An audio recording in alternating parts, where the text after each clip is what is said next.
यादव जी। सब यादव ही का नंबर है। जलवा, यादवों का जलवा है, यादवों का।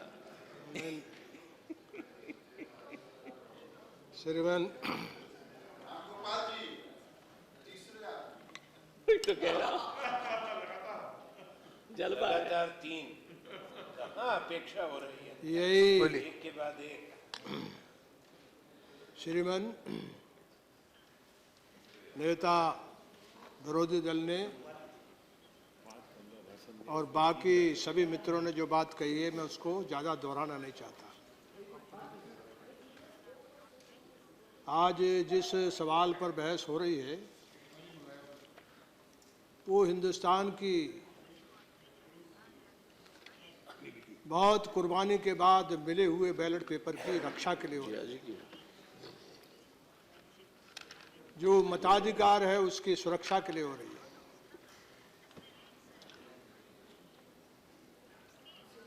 और नॉट पार्लियामेंट्री।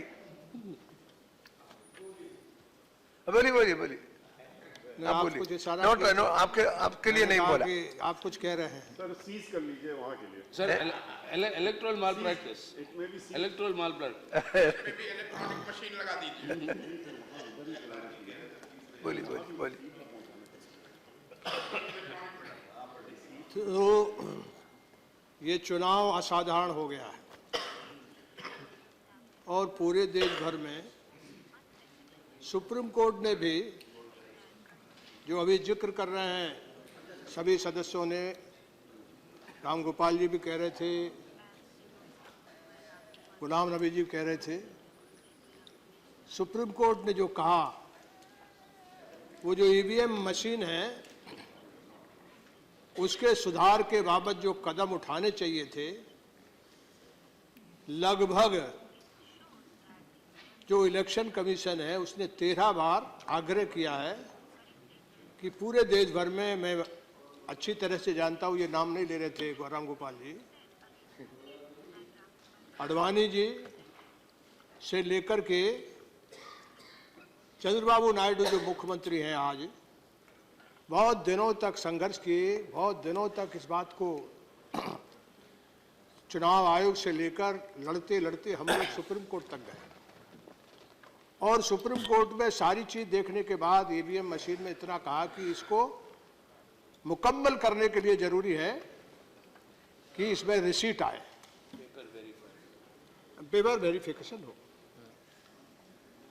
वो नहीं हुआ।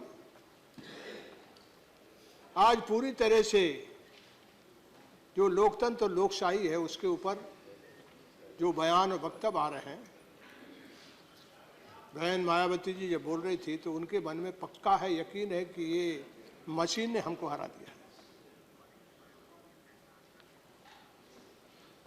मैं ये मानता हूं कि आपसे कहने के पहले, इस सारे प्रकरण पर बात करने के पहले कहना चाहता हूं कि इतने बड़े हिस्से में यहाँ मायावती जी बैठती, यहाँ रामगोपाल जी बैठते, इनका काफी, इनकी सरकार थी और अपोजिशन में कोई सबसे ताकतवर पार्टी थी तो मायावती जी की थी, और बड़ी पार्टी है कांग्रेस पार्टी। सबकी तरफ से एक बात उठी है। मैं तो मानता हूं कि सुप्रीम कोर्ट ने जो कहा है उसको यदि पूरा किया जाए तो हो सकता है कि यकीन और विश्वास लोकतंत्र में और मजबूत होगा।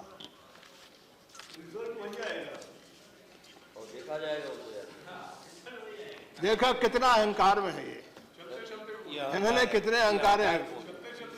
जावड़ेकर जी हमने 17 चुनाव लड़े हैं। एक बात जान लीजिए कि कई दौर यहां देखे हमने, और जरूर प्रधानमंत्री जी कहते हैं कि थोड़ा फलदार, जितना वृक्ष बड़ा होता है तो झुकने का काम करता है। तो ये जो शंका है, तो आपके माध्यम से जावड़ेकर जी मैं आपसे कहना चाहता हूं कि एक, आजकल तो बहुत टेक्नोलॉजी बहुत एडवांस है, इसके लिए कोई जांच कमीशन बैठ जाए।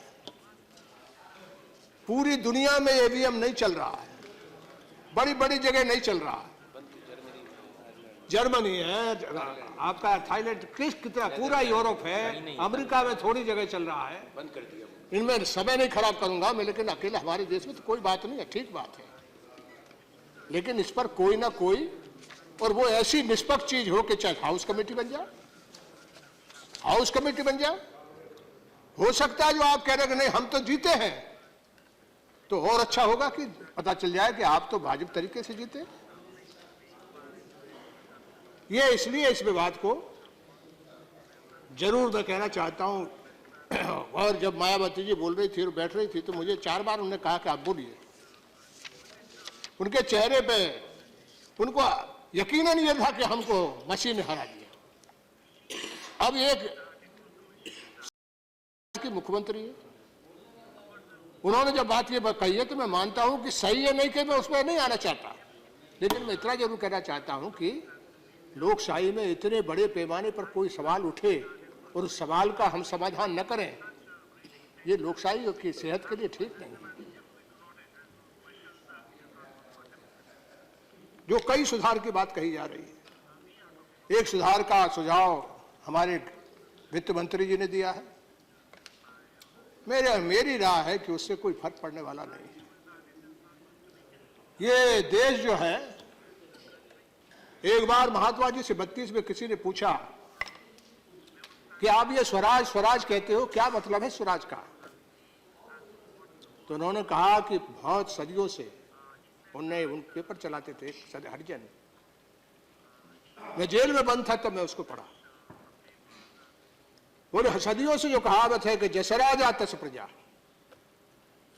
बहुत विस्तार से लिखते हुए उन्होंने कहा कि जस राजा तस प्रजा, इसको उल्टा कर दो कि जस प्रजा तस पार्लियामेंट होगी, जस प्रजा तस चुनाव आयोग होगा, तस अफसर होंगे, तस सुप्रीम कोर्ट होगा।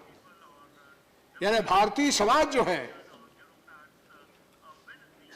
उसकी जो पूरी तासीर है उसके अनुसार ही चुनाव होंगे, उसी के अनुसार लोकसभा और 19 के अनुसार संसद बनेंगी।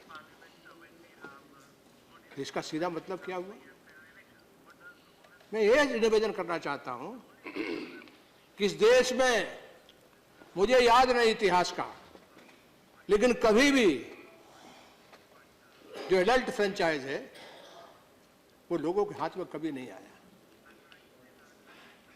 यानी हिंदुस्तान के लिए गजब और सबसे बड़ी अद्भुत कोई बड़ा कदम है तो हिंदुस्तान का स्वराज है, आजादी है। और उस आजादी का कोई हिंदुस्तान का जो नागरिक है वो सही में उसका अर्थ जब लगाता है, यकीनन लगाता है, तो बैलेट पेपर से लगाता है। आजकल जो बटन दबाता है उससे लगाता है।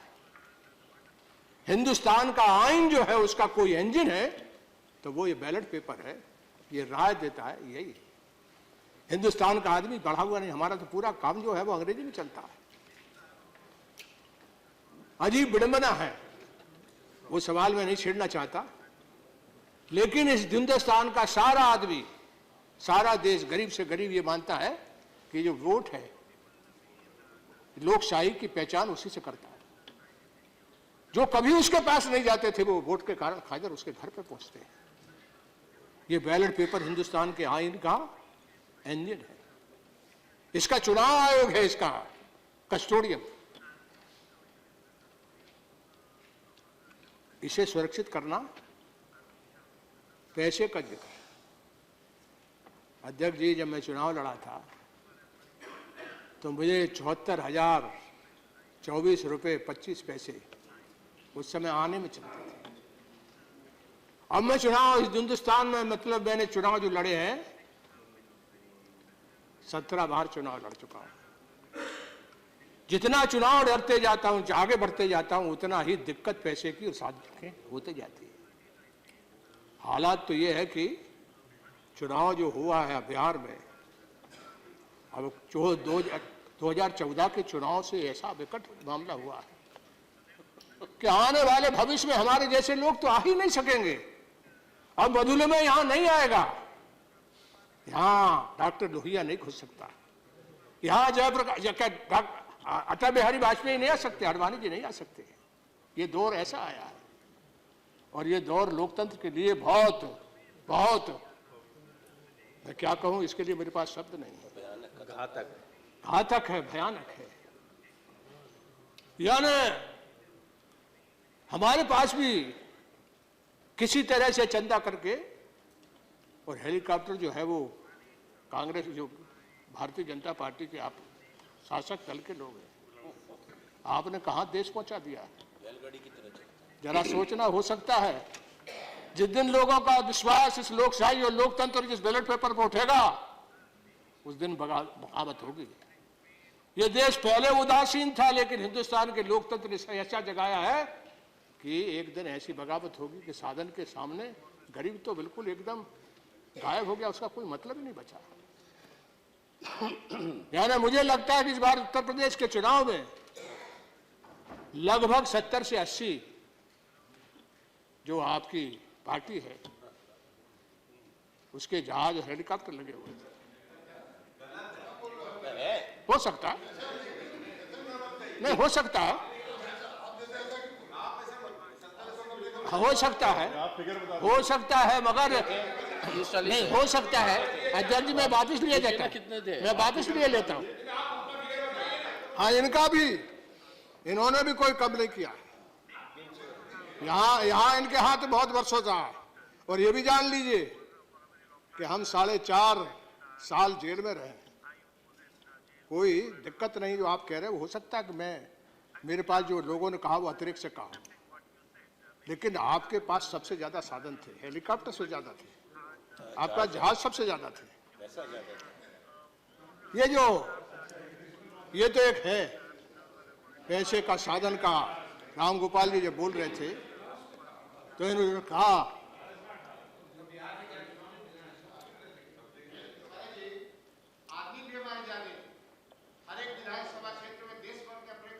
यकीनन मैं कहाँ कह रहा हूँ, तो आपकी तुलना आप क्यों नहीं करते? नहीं मैं यकीनन आप और हम बराबर ही थे, आप और हम बराबर ही थे। कार्यकर्ता पैदल पहुंचे थे या गाड़ी? निश्चित तौर पर आपकी बात सही है।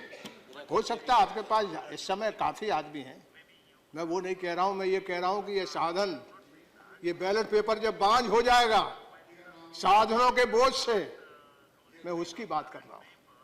वो आपके लिए नहीं, इनके लिए नहीं, मेरे लिए नहीं, हिंदुस्तान की जनता के लिए मैं कह रहा हूं कि ये बैलेट पेपर जो है वो जो पुरुषार्थ के साथ नतीजा देना चाहिए उसमें वो ताकत और दम नहीं बची, वो धीरे धीरे घट रहा। मैंने अपना उदाहरण क्यों दिया, मैंने क्यों कहा डॉक्टर लोहिया नहीं आ सकते अब यहाँ अटल बिहारी वाजपेयी जी नहीं आ सकते, कठिन है। हाँ पार्टी दया कर दे तो हो सकता है, हो सकता है, बहुत कठिन है। साधनों का और इस साधनों का विस्तार जो है वो इतना यकीनन मैं कहना चाहता हूं कि आपकी पार्टी ने बहुत बढ़ाया है। ये आपके लिए, देश के लिए सेहत ठीक नहीं है। दूसरी चीज मैं कहना चाहता हूं कि हिंदुस्तान का जो लोकतंत्र है, उस लोकतंत्र जो है उसकी ये सदन, चुने हुए सदन,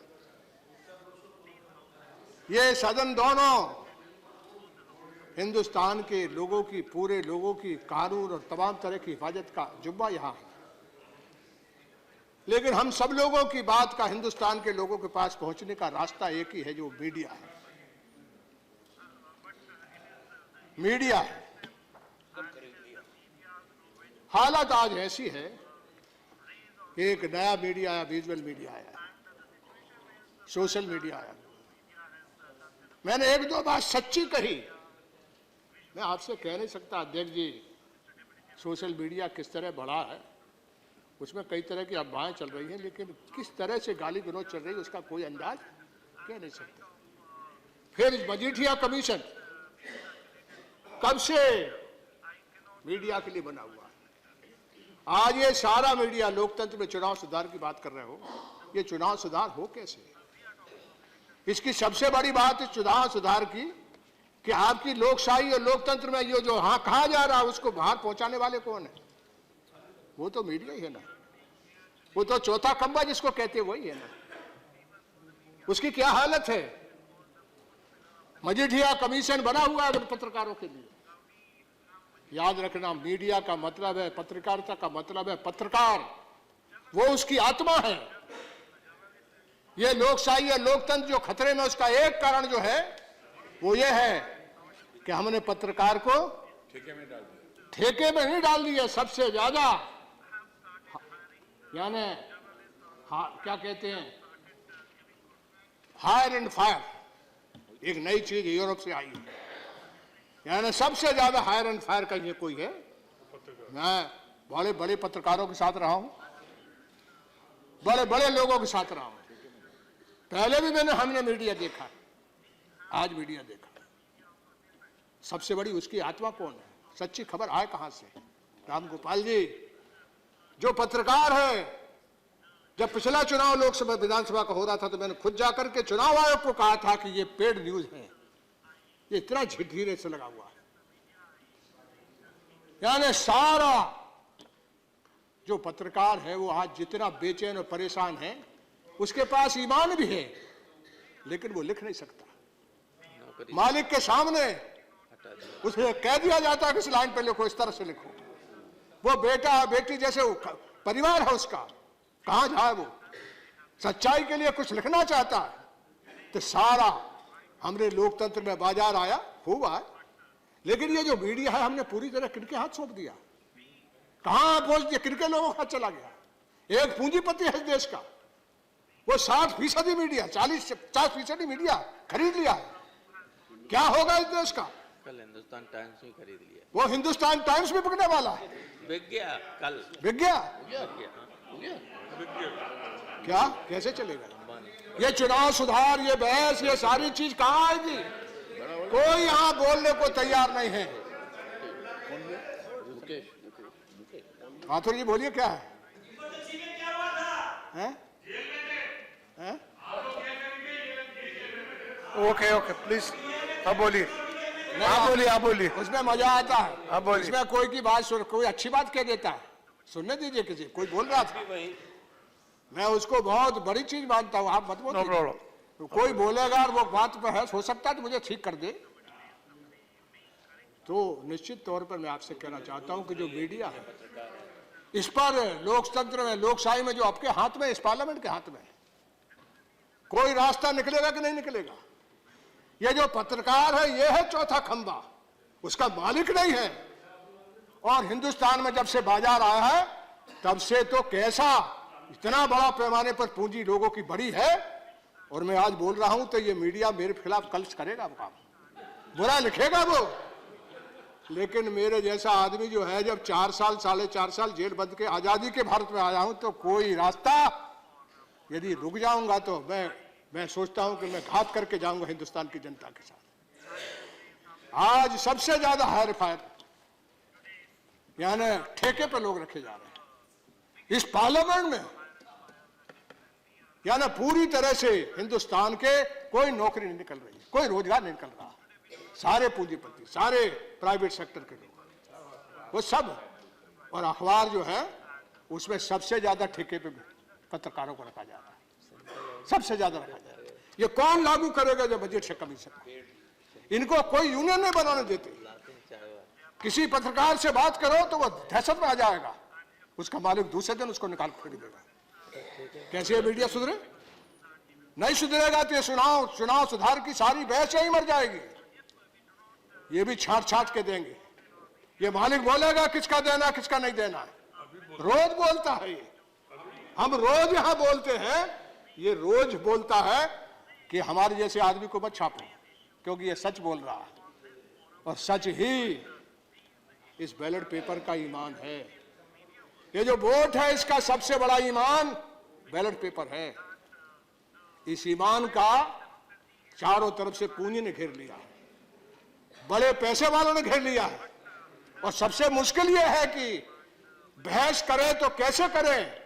वो बहस, इतना बड़ा देश है, कॉन्टिनेंट है ये, हमारी बहस और हमारी बात कहीं जाने को तैयार नहीं है, कहीं पहुंचने को तैयार नहीं है। ये सारा अखबार का मालिक सब पूंजीपति और कई धंधे कर रहे हैं, यानी बड़ी बड़ी जमीनें ले ली, ये कई तरह के धंधे कर रहे हैं। यहां घुसे आते हैं, यहां घुसे आते हैं, इनको सब लोग देते हैं टिकट। मैं आपसे कहूं कि ये लोकतंत्र है, कभी बचेगा नहीं। एक कानून बनना चाहिए कि यदि कोई मीडिया चलाता है, पत्रकारिता अखबार चलाता है, तो तीसरा कोई दूसरा धंधा नहीं कर सकता। नहीं, और क्रॉस होल्डिंग बंद कर दो। क्रॉस होल्डिंग बंद होना चाहिए। पहला कानून पास करो, कैसे हिंदुस्तान नहीं सुधरता। हमारे जैसे लोग, कई लोग हिंदुस्तान में हैं जो सच को बहुत बगावत के साथ बोलेंगे। हिंदुस्तान बनाने के लिए पहले लोगों ने किया है। मैं नहीं मानता आज ऐसे लोग नहीं है, बहुत लोग हैं। हम सच को जमीन पर उतारना चाहते हैं। कैसे उतारे? इतना बड़ा देश है, कैसे बहुत उतारे? अच्छा बोल रहे हैं, इनको बोलने कैसे उतारे? ये सारे लोग सुन रहे हैं। अभी तो केवल 20 मिनट हुआ है, कैसे उतारे? 30 मिनट हुआ है।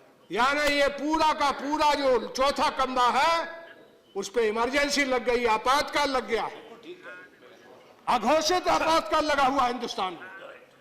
ये जो पत्रकार है ऊपर बैठा हुआ, वो कुछ नहीं लिख सकता, कुछ उसके हाथ में नहीं है।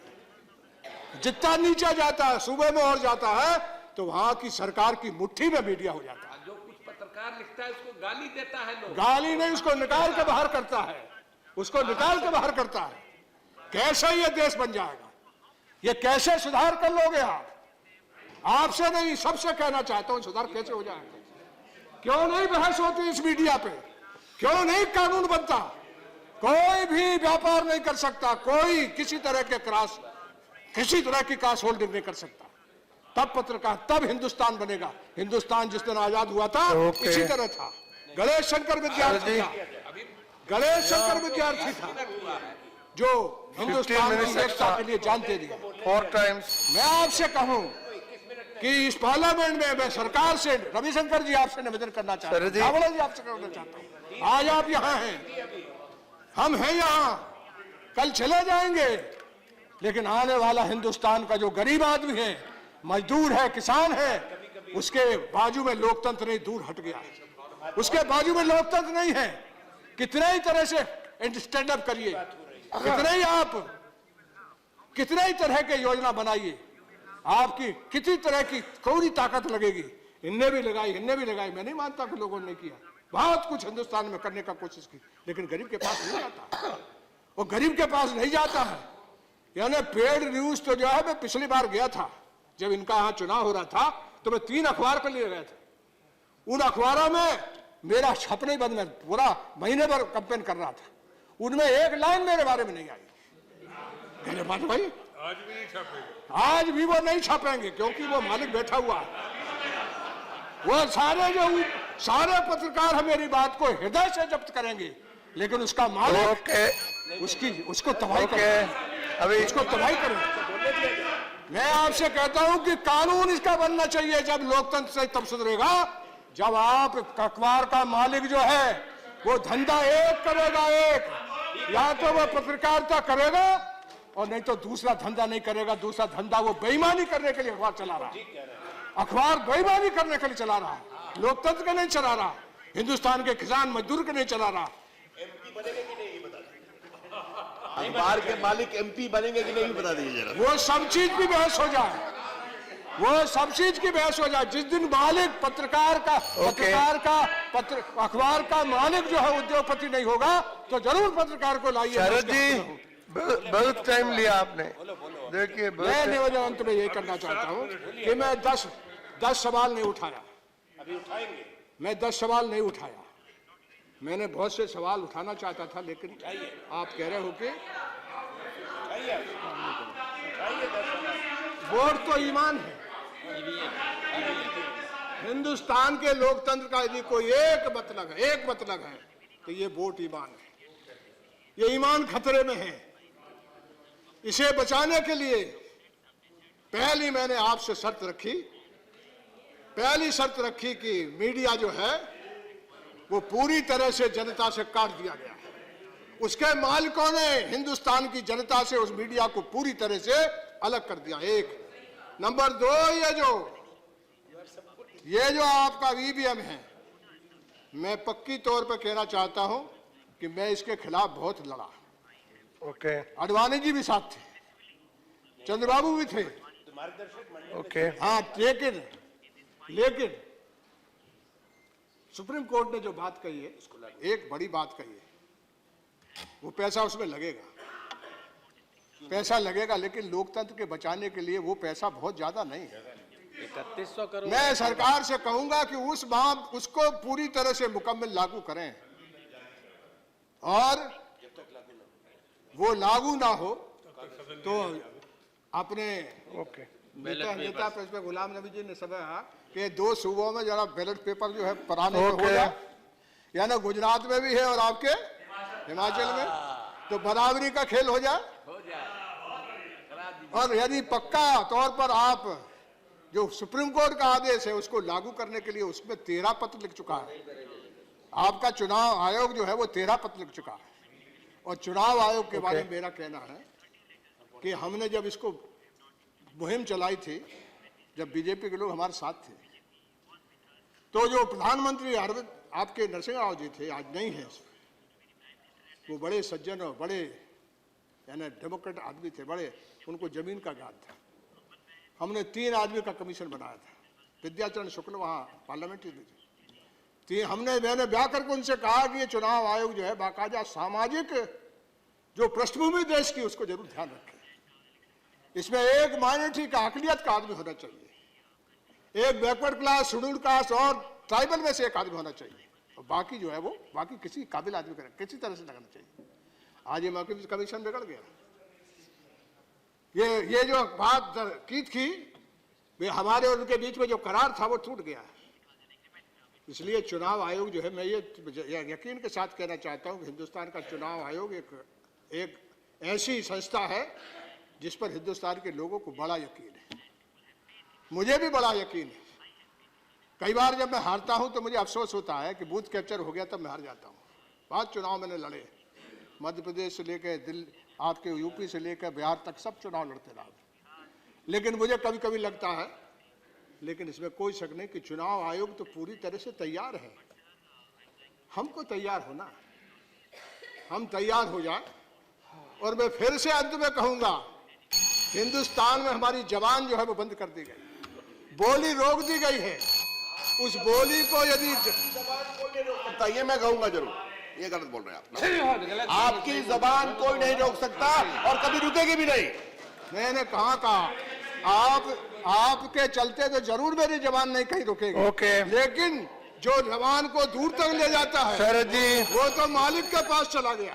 शरद जी, वो रोक रहा, मैं उसके बारे में कह रहा हूँ। शरद जी, इसलिए इन्हीं बातों के साथ मेरा कहना है, आप देखिए बोर्ड पर, देखिए मेरी बात को गंभीरता से ले। आप बोर्ड पर देखिए, मीडिया के बारे में एक दिन बहस करे, दिन भर इसका इलाज करे, और बोर्ड पर देखिए, उसका एक ही मतलब है कि जो मीडिया का मालिक है वो सिर्फ शरद जी रहेगा, बाकी और मजीठिया कमीशन, मजीठिया कमेटी का रिकमेंडेशन लागू होना चाहिए। ये सरकार को शरद जी, आपसे कहना है। Thank you.